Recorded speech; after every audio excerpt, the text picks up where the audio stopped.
Halo semuanya, kembali lagi dengan saya Meta Dija Wisiletanga dari Prodi Etika Kebidanan kelas 1B.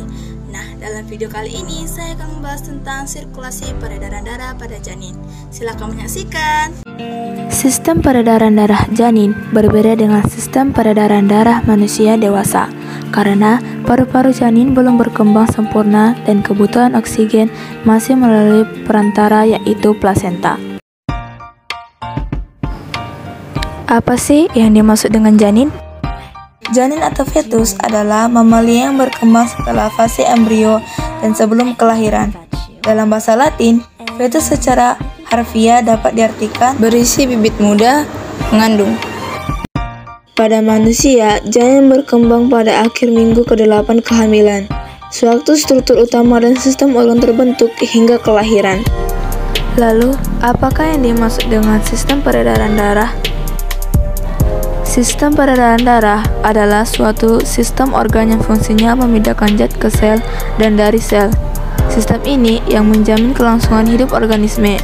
Nah, dengan kata lain, sistem ini memiliki peran yang amat vital dalam tubuh. Mekanisme peredaran darah pada janin. Darah janin didapat dari ibu dan dialirkan dari ibu ke janin melalui plasenta untuk kemudian diteruskan ke seluruh tubuh janin melalui vena yang terdapat di umbilikus. Peredaran darah janin digambarkan langsung sebagai berikut.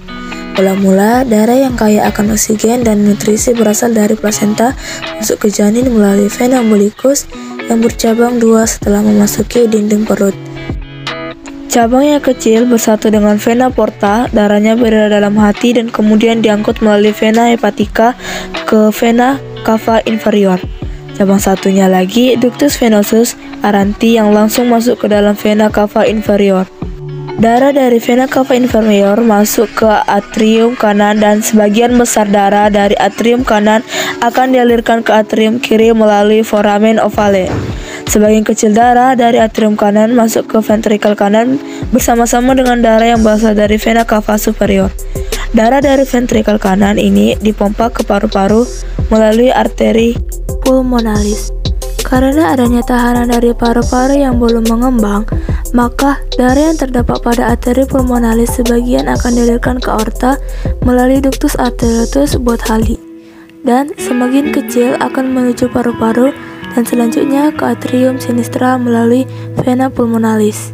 Sementara itu, darah yang terdapat pada atrium kiri kemudian dialirkan ke ventrikel kiri dan diteruskan ke seluruh tubuh melalui aorta guna memberikan oksigen dan nutrisi bagi tubuh bawah.